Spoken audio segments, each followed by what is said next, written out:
کہ یہ انگلستان سے آئے تھے۔ اس حوالے سے آپ کے سامنے ہم تھوڑی سی اسٹوری رکھ دیتے ہیں کہ وہ کس مقصد کے لیے انگلستان سے یہاں پہ آئے اور یہاں پہ ان کی قبر بننے کی کیا وجہ تھی۔ تو اس حوالے سے جو روایات مشہور ہیں ان کے مطابق یہ ہے کہ لینارڈ کا تعلق لندن سے ہے۔ اس کی پیدائش بتائی گئی کہ 1913 کی ہے اور وہ 1936 میں مسلمان ہوا، جبکہ اس کی وفات 1945 میں ہوئی۔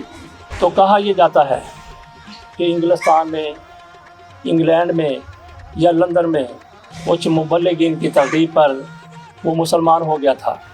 اس نے قرآن پاک کا مطالعہ شروع کیا، اسلام کے بارے میں جاننے کی کوشش کی۔ اس نے حضرت سلیمان علیہ السلام کا واقعہ پڑھا۔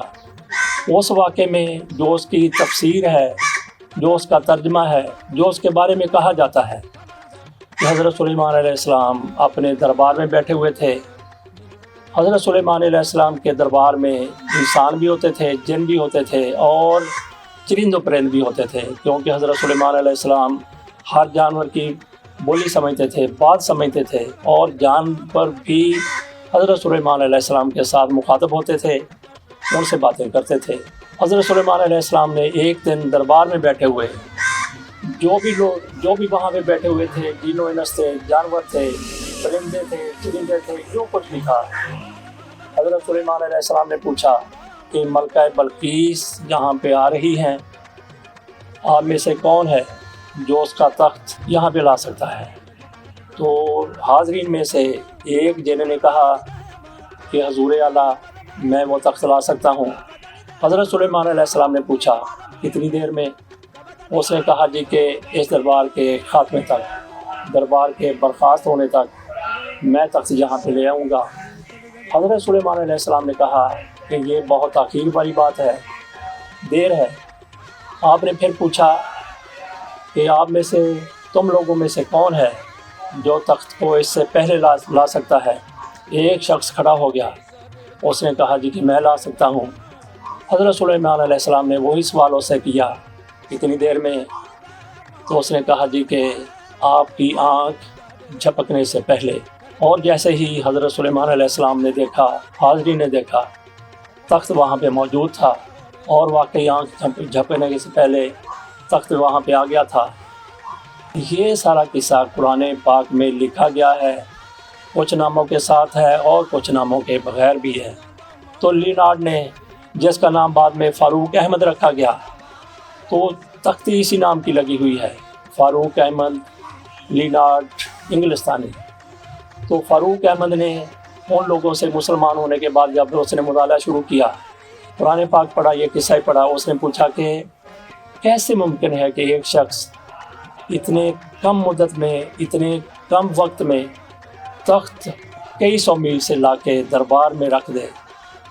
اس نے اپنے مبلغین سے پوچھا، کئی اور لوگوں سے پوچھا، لیکن اس کو کوئی تسلی بخش جواب نہ دیا گیا۔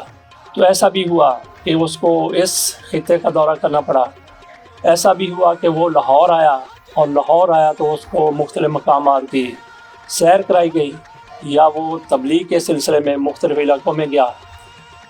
ایک مرتبہ کہتے ہیں کہ وہ داتا دربار کے سامنے سے گزر رہا تھا، جب اس کی نظر اس دربار پر پڑی، مزار پر پڑی، تو وہاں پر رونقیں تھی، لوگ آ جا رہے تھے، ایک میلے کا سماں تھا، روح پرور مناظر تھے۔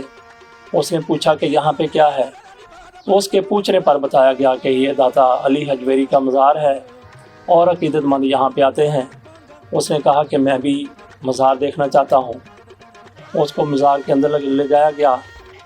تو روایت یہ ہے کہ وہ مزار کے اندر داخل ہوا تو اس نے سامنے دیکھا کہ ایک شخص بیٹھا ہوا ہے۔ وہ ملنگ تھا، وہ نگران تھا، وہ نگہبان تھا، نگہدار تھا، جو کوئی بھی تھا، اس کو جو کوئی بھی آپ نام دے لیں۔ اس سے جب یہ پوچھا، اس نے مہمان کو دیکھ کر اس کا استقبال کیا۔ آج بھی داتا صاحب جانے والے جو لوگ ہیں وہ اس کے گواہ ہیں کہ ان کا کوئی نہ کوئی وہاں پہ استقبال ضرور کرتا ہے۔ آپ جو خواہش لے کر جاتے ہیں، مشکل کشا تو اللہ تعالیٰ کی ذات ہے، لیکن ایک وسیلے سے لوگوں کی مشکلات وہاں پہ حل ہوتی ہیں۔ ہم نے پہلے بھی کہہ دیا کہ مشکل کشا اللہ تعالیٰ کی ذات ہے، لیکن اس کے بندوں کو جس کو وہ چاہتا ہے عنایت کر دیتا ہے۔ اور یہ عنایات اور نوازشات یہ پھر آگے تقسیم ہوتی چلی جاتی ہیں۔ وہ جو نگہدار تھا، نگہبان تھا، اس نے حال احوال پوچھا، آؤ بھگت کرنے کی کوشش کی، اور یہ بھی پوچھا کہ آپ کیا کھانا پینا پسند کریں گے۔ تو لینارڈ نے، فاروق احمد لینارڈ نے کہا کہ مجھے چائے کی طلب ہے۔ ساتھ ہی اس ملنگ نے یا اس نگہبان نے یا اس نگہدار نے یا جو بھی نگران تھا، اس نے یہ پوچھا کہ آپ کا کوئی اور مسئلہ بھی ہے؟ اس نے کہا کہ ہاں ہے۔ اس نے کہا کیا ہے؟ تو لینارڈ کی طرف سے بتایا گیا کہ میں نے قرآن پاک میں حضرت سلیمان علیہ السلام کا واقعہ پڑھا ہے اور میں پریشان ہوں کہ کس طرح ایک بندہ، ایک شخص، ایک انسان سینکڑوں میل دور سے تخت کو لا کے ایک لمحے میں آنکھ جھپکنے کی دیر میں دربار میں لا سکتا ہے، کیسے ممکن ہے؟ تو وہ جو نگران تھا اس نے کہا ایسے۔ لینارڈ نے اس کے ہاتھ کی طرف دیکھا، اس کے ہاتھ پر ایک کپ پڑا ہوا تھا، اس میں سے بھاپ نکل رہی تھی، گرما گرم چائے تھی۔ فاروق احمد لینارڈ نے کپ اپنے ہاتھ میں تھاما، اس نے اسے غور سے دیکھا اور دیکھتے ہی کپ اس کے ہاتھ سے ٹوٹ کے نیچے گر گیا اور وہ خود بے ہوش ہو گیا۔ جب وہ اس کو ہوش میں لایا گیا، اس سے پوچھا کہ کیا ہوا؟ اس نے کہا کہ میں نے اسے پوچھا تھا کہ حضرت سلیمان علیہ السلام کا تخت ایک لمحے میں سینکڑوں میل دور سے کیسے حضرت سلیمان علیہ السلام کے دربار میں آ گیا؟ تو اس شخص نے کہا ایسے، اور اس کے ہاتھ پہ جو کپ تھا وہ کپ تھا کہ جس میں میں روز اپنے گھر میں چائے پیتا تھا اور وہ لندن میں موجود تھا۔ اس نے یہ ثابت کر دیا کہ حضرت سلیمان علیہ السلام کا تخت سینکڑوں یا ہزاروں میل دور سے ایسے آ سکتا ہے جیسے یہ کپ آ گیا۔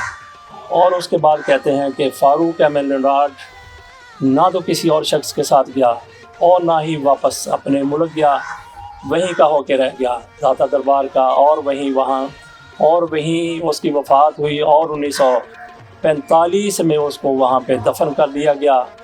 یہ سارا کچھ تھا فاروق احمد لینارڈ کے بارے میں اور ہماری دادا صاحب کے حضور حاضری کے بارے میں۔ اس کے ساتھ ہی اجازت دیجیے، مزید ایسی روح پرور ویڈیوز آپ کے سامنے لانے کی کوشش کیا کرتے رہیں گے۔ اللہ نگہبان۔